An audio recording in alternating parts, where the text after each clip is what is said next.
Assalamualaikum warahmatullahi wabarakatuh. Jumpa lagi dengan Ustazah Yunita di sini pada materi IPA kelas 6. Anak-anakku, sebelum kita mengawali pembelajaran pada hari ini, marilah kita berdoa dulu. Oke. Bismillahirrahmanirrahim. Oke, anak-anakku, pada materi pelestarian makhluk hidup pada hari ini, kalian akan mempelajari tentang 1. Manfaat makhluk hidup hewan dan tumbuhan. 2. Bagaimana terjadinya kepunahan pada makhluk hidup. 3. Bagaimana cara melestarikan makhluk hidup tersebut agar tidak punah. Oke, nanti akan ada video-video yang akan kalian saksikan. Selanjutnya, selamat menyaksikan. Assalamualaikum warahmatullahi wabarakatuh. Kita akan belajar materi IPA tentang pelestarian makhluk hidup. Yang pertama, kita akan belajar tentang manfaat hewan terlebih dahulu. Hewan di sini digunakan sebagai penghasil bahan pangan, penghasil bahan sandang, penghasil bahan kerajinan, penghasil pupuk organik, penghasil tenaga, dan menggemburkan tanah. Penghasil bahan pangan di sini contohnya adalah hewan dapat menghasilkan bahan makanan berupa daging. Daging antara lain berasal dari sapi dan ayam. Ini yang umum dimakan oleh manusia. Bisa diolah menjadi makanan beraneka macam. Oke, penghasil bahan sandang. Beberapa bahan sandang berasal dari bagian tubuh hewan. Kain sutra berasal dari serat kepompong ulat sutra. Nah, itu gambarnya ya, kepompong ulat sutra. Lalu wool berasal dari serat rambut domba. Itu dombanya ya. Kulit sapi dan kerbau dapat dimanfaatkan juga untuk membuat jaket. Penghasil bahan kerajinan. Bagian-bagian tubuh hewan dapat dimanfaatkan sebagai bahan kerajinan. Misalnya, kulit sapi dan kerbau dimanfaatkan sebagai bahan untuk membuat wayang kulit, dan bulu angsa, itu gambarnya angsa, dimanfaatkan untuk membuat kok atau shuttlecock yang dipakai untuk bermain bulu tangkis. Itu ya, shuttlecock. Penghasil pupuk organik. Kotoran berbagai jenis hewan seperti sapi dan kambing dapat digunakan sebagai pupuk. Pupuk jenis ini merupakan pupuk organik sehingga tidak membahayakan lingkungan. Penghasil tenaga. Beberapa jenis hewan dapat dimanfaatkan tenaganya. Gajah dimanfaatkan untuk mengangkat kayu. Kuda dimanfaatkan untuk menarik delman, serta kerbau dimanfaatkan untuk membajak sawah. Menggemburkan tanah. Keberadaan cacing tanah di dalam tanah dapat membuat tanah menjadi gembur. Cacing tanah membuat lubang-lubang di tanah sehingga tanah menjadi kaya akan oksigen. Selain itu, cacing tanah juga memakan sisa-sisa makhluk hidup lain menjadi struktur yang lebih kecil sehingga mudah diuraikan oleh decomposer. Manfaat tumbuhan bagi manusia. Di antaranya yaitu sebagai bahan makanan, bahan sandang, bahan bangunan, bahan obat, bahan baku industri, bahan pewarna alami, bahan penyedap masakan, penghasil minyak atsiri, mengurangi pencemaran karbon dioksida di udara, mencegah terjadinya erosi. Nah, sekarang bahan makanan. Contohnya sagu. Batang sagu apabila dikerok seperti itu akan menghasilkan atau dibuat sebagai tepung sagu. Bahan sandang contohnya adalah kapas. Bunga kapas atau buah kapas, itu seperti itu gambarnya, akan menghasilkan benang yang nantinya akan dirajut menjadi baju. pertama serat kapas dirajut menjadi benang, kemudian benang ditenun menjadi kain, kain dijahit menjadi baju.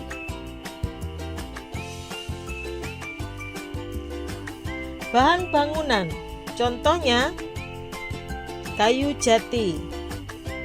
Nah, itu gambarnya kayu jati, batang kayu jati dimanfaatkan untuk kusen, pintu, dan jendela. Bahan obat, contohnya adalah batang pohon kina. Nah, ini adalah tumbuhan kina, itu batangnya ya, dijadikan sebagai obat malaria. Bahan baku industri, contohnya pohon pinus. Nah, itu pohon pinus dikerat, kemudian diambil getahnya. Getah tersebut dikumpulkan, kemudian menjadi bahan baku pembuatan cat, yaitu terpentin. Terpentin ini adalah bahan baku pembuatan cat untuk pengencer cat. Selanjutnya bahan pewarna alami, contohnya daun suci atau pandan suci. Nah, itu bentukannya daun suci, daun pandan suci diolah menjadi bahan pewarna makanan alami, yaitu berwarna hijau. Nah, di situ gambarnya adalah klepon. Warna hijau pada makanan klepon itu didapatkan dari daun pandan suci. Bahan penyedap masakan, contohnya serai. Nah, itu adalah tanaman serai. Nah, digunakan untuk penyedap masakan. Nah, itu ditaruh di nasi sehingga nasinya menjadi lebih sedap. Penghasil minyak atsiri, contohnya kayu putih. Nah, ini pohon kayu putih yang biasa diambil itu daunnya. Daunnya dari kayu putih diambil minyaknya, disuling,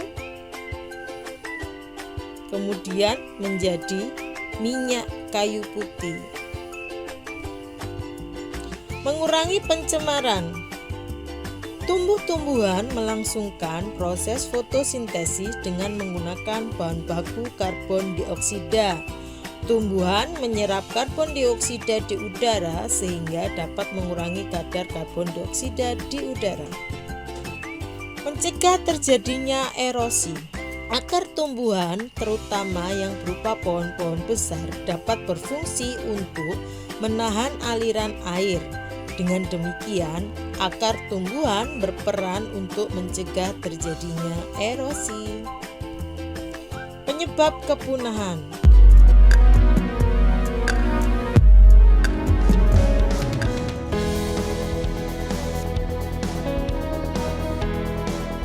Inilah badak Sumatera bernama Harapan.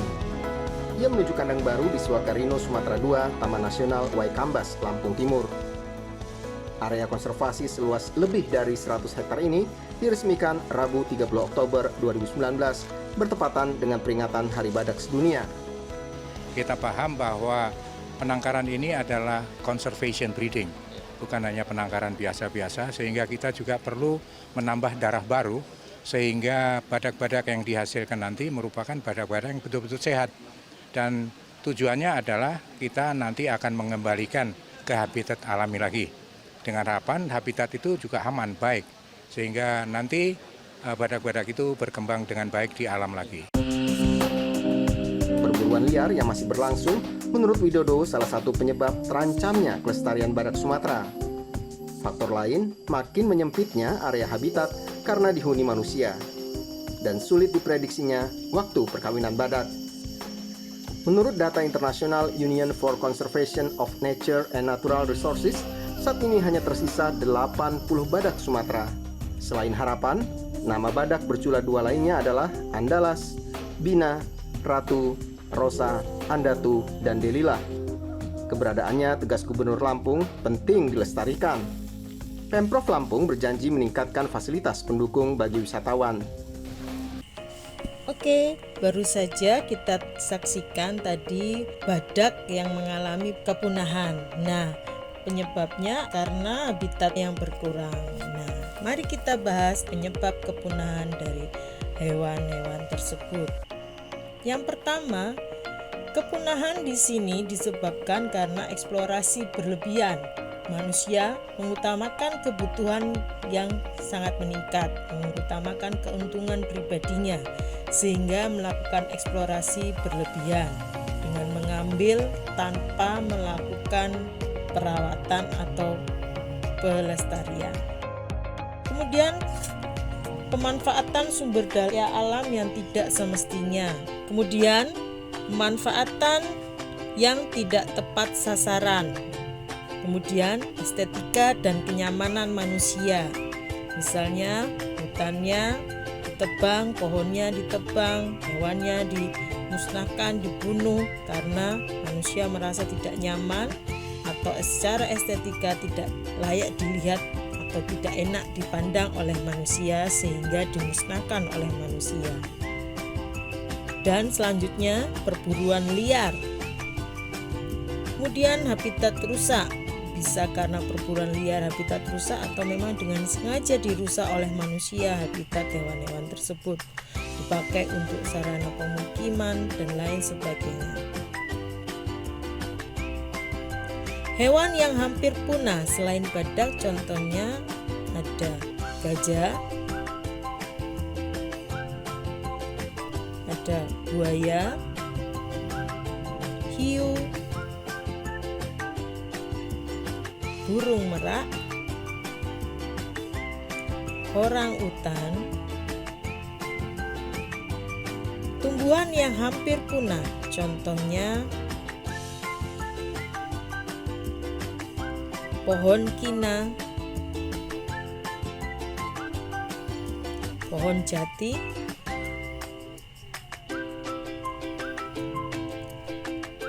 amorphalus, pohon bakau atau mangrove, dan cendana. Berikutnya, cara melestarikan tumbuhan dan hewan tersebut yaitu diantaranya dengan cara melakukan usaha penangkaran untuk menambah populasi hewan. Penangkaran di sini seperti yang dijelaskan pada video yang tadi, itu adalah diletakkan di habitat aslinya, lalu